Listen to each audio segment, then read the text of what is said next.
नमस्कार मित्रांनो, आपण CID परीक्षा 2026 अर्थात सहाय्यक शासकीय दस्तावेज परीक्षक परीक्षा जी हो घातली आहे या परीक्षेसाठी एकंदरीत आपण पाहिलं तर सिलेबस अभ्यासक्रम जे सुरुवातीला त्यांनी दिलेला आहे त्याच्यामध्ये एक 8 विषय टाकले होते आणि आता नव्याने जे अभ्यासक्रम त्यांनी एक परिपत्रक टाकलं होतं मागल्या एक 8 दिवसापूर्वी तर त्याच्यामध्ये सुद्धा फक्त विषयच मेन्शन केलेले आहेत. तर नवीन अभ्यासक्रम कशा स्वरूपाचा असेल आणि त्याचं वेटेज कसं असेल एकंदरीत हे अंदाज आपण याच्यामध्ये या सेशनमध्ये पाहणार आहोत.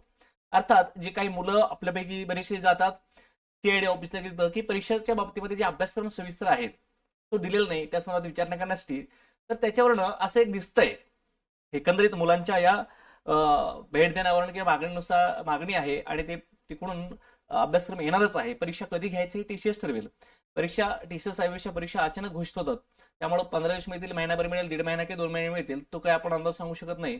परंतु एक संभाव्यता आहे की अभ्यासक्रम आता नव्याने जाहीर होऊ शकतो इन डिटेल्समध्ये आणि ते एक आपण इथं थोडक्यात पाहणार आहोत की अभ्यासक्रम आणि त्याचं वेटेज कशा स्वरूपात असू शकतो आणि विषय कोणते आहेत ते.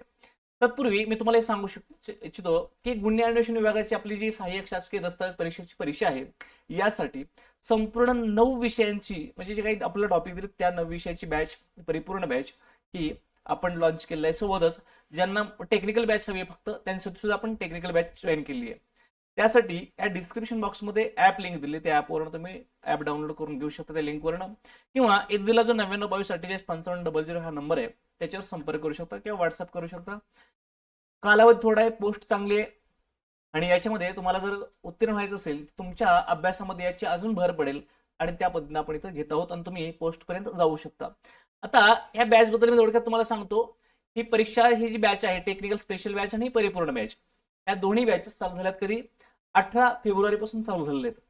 याच्यामध्ये आपण CIDच्या जे काही तांत्रिक विषय सगळं संपूर्ण विषय याच्यामध्ये आपण कव्हर करत आहोत. तांत्रिकचे म्हणजेच यामध्ये काय विषय असतील, निरीक्षण चाचणी, केमिस्ट्री, फिजिक्स, कम्प्युटर, न्यायशास्त्र आणि हस्ताक्षरशास्त्र, म्हणजे जवळपास इथं हे 6 विषय याच्यामध्ये मेन्शन केलेले आहेत. आणि ही टीम आहे आपली, ही टीम आहे, या टीम सोबत तुम्हाला ही टीम सर्व तुम्हाला शिकवणार आहे. ही फीस याची ठेवली आहे. कालावधी परीक्षा होईपर्यंत असणार आहे, अर्थात 6 महिने कालावधी, पण परीक्षा आधीच होऊन जाईल 2 महिन्यामध्ये. दुसरी जी बॅच आहे सेम टीम आहे, याच्यामध्ये 1-2 टीम फॅकल्टी वाढतात जे इथे त्यांचे फोटो नाही आहेत.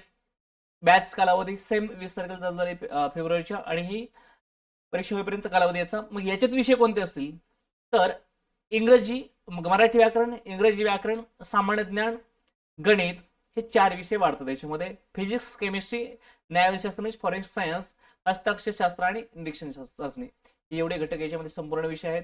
याच्यामध्ये इंग्लिश, मराठी, गणित आणि सामान्य ज्ञानचा भाग इथे नाहीये.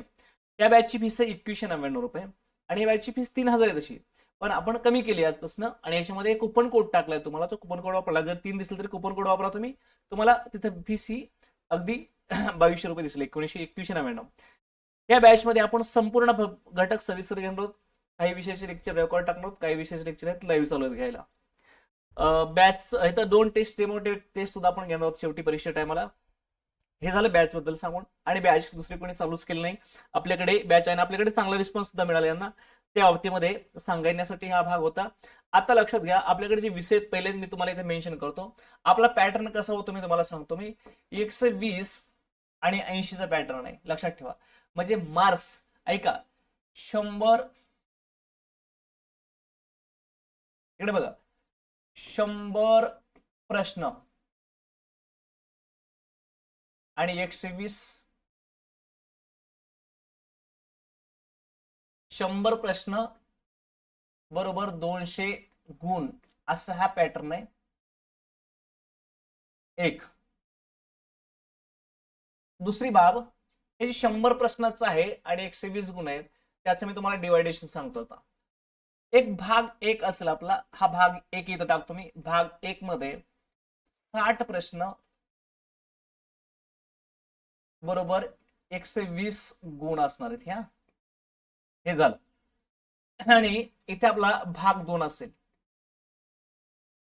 याच्यामध्ये 40 प्रश्न बरोबर 80 गुण असणार आहेत. म्हणजेच 80 आणि 120 बरोबर 200 मार्क्स, 60 आणि 40 बरोबर 100 प्रश्न. तुम्हाला माहिती आहे मी फॉरेस्टची परीक्षा दिली असेल कधी, वन रक्षक 60-40चा पॅटर्न असतो त्याच्यामध्ये. 40चा टेक्निकल आणि 60चा याचा भाग असतो आपला जीएसचा, जीएस जीकेचा. आता मी याचा भाग कसा वेटेज असू शकतो एक अंदाज सांगतो एकंदर चर्चेवरनं. बघा, याच्यामध्ये आपलं आहे पहिलं तर मराठी, पुढं आहे इंग्रजी, पुढं आहे गणित व बुद्धिमत्ता. ठीक आहे. आणि हा 1, 2, 3, चौथा विषय आपला असेल जीके म्हणजे सामान्य ज्ञान व संगणक, याच्यामध्ये असेल संगणक हा पार्ट. आता मी माझं मानतो 1, 3, 4, 1, 5 आणि 6, 5 विषय मांडले मी. तर इथं विषय मी मांडतो कोणते बघा, त्याच्यामध्ये एक पहिला पार्ट मध्ये मांडतो मी, इथं आपल्याकडे भेटला फिजिक्स हा टेक्निकल पार्ट मध्ये. त्यानंतर येतं केमिस्ट्री. ठीक आहे. आणि यासोबत इथं एक हस्ताक्षर येईल, हस्ताक्षर शास्त्र. ठीक आहे. 1, 2 आणि 3 विषय इथे घेतले मी. याचं वेटेज इथं प्रश्न लागतो. आणि दुसरा पार्ट असेल आपला एक निरीक्षण चाचणी.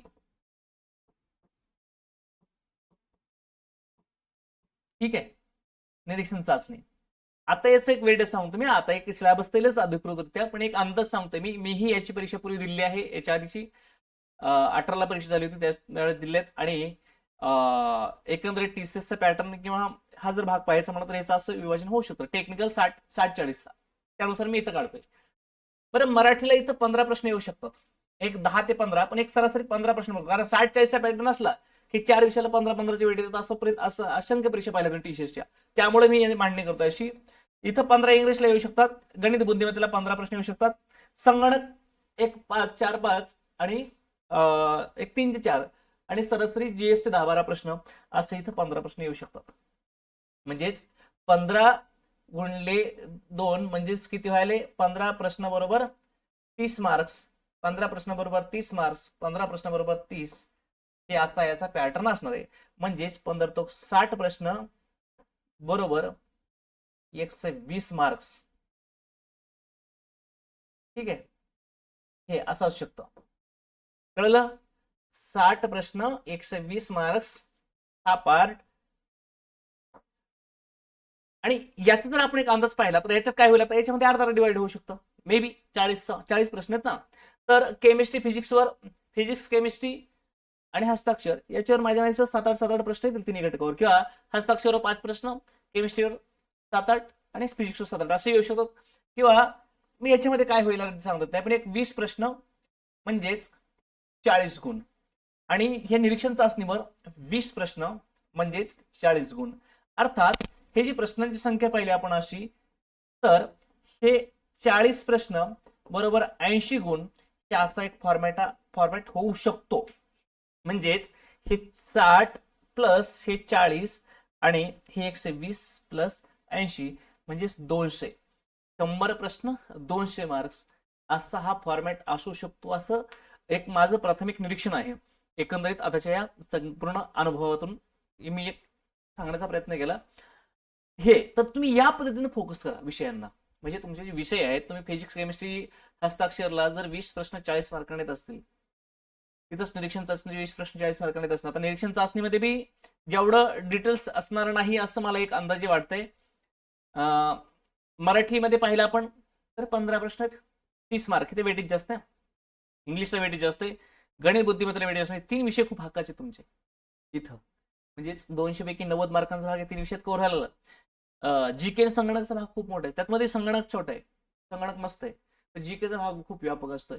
तर हे एकंदरीत असा हा 60-120 फॉर्म्युला आणि 40 सायन्सचा फॉर्म्युला असं एक बनू शकतो. आणि त्या अँगलनं हा आपला सिलेबस येऊ शकतो असं मला वाटतं. एकंदरीत ह्या टेक्निकल आणि टीसीएसच्या पॅटर्न प्रमाणे पाहायचं म्हणलं तर 60-40चा पॅटर्न ते राबवतात.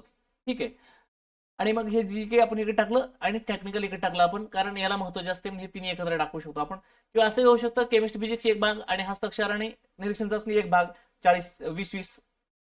म्हणजे हस्ताक्षर 10, निरीक्षण चाचणी 10-20, केमिस्ट्री 10, फिजिक्स 10, 20, 40 असं बी असू शकतं, होऊ शकतं. म्हणजेच ह्या 4 टॉपिकला 40 प्रश्न आणि ह्या एकंदरीत 5 टॉपिकला 60 प्रश्न असं होऊ शकतं. त्यामुळं तुम्ही या पद्धतीने अभ्यास चालू ठेवा. आणि बॅच ज्यांना जॉईन करायची आहे त्यांनी तुमच्या मित्रमैत्रिणी सगळ्यांना सांगा, कारण पोस्ट खूप चांगली आहे आणि तुम्हाला बॅचच्या ह्याच्यातून 5 जरी क्वेश्चनचा तुमचा फायदा झाला तर जास्त होणार आहे, तुफान फायदा होईल तुम्हाला बॅचचा, कारण आपण ते प्रॉपरली रन केलंय. तर वेळ कमी आहे आणि तुमचे 1000-2000 कुठे जात नाहीत आपले, असंख्य वेळा जातात, कुठेही जातात, सलग सलग दिवसाभरात किती खर्च होतो आपला. तर हे तुमच्या भविष्यामध्ये एक चांगली संधी निर्माण करून देऊ शकतो तुम्हाला. 1-2 मार्कांना नापास होण्यापेक्षा 10 मार्कांना ते पुढे जाऊन पास करून देऊ शकते. या अशा पद्धतीची आपण परिपूर्ण बॅच लॉन्च केलेली आहे. तर नक्कीच तुम्ही दिलेल्या नंबरवर संपर्क करा आणि आपल्या द इंटिग्रिटी अकॅडमीला भेट द्या. आपलं जे इन्स्टाचं चॅनल आहे त्याला फॉलो करा, टेलिग्राम चॅनलची लिंक दिली त्याला जॉईन करा आणि आपल्या यूट्यूबला मात्र नक्कीच सबस्क्राईब करा. आपण भेटूयात नेक्स्ट लेक्चरमध्ये. धन्यवाद. जय हिंद, जय महाराष्ट्र.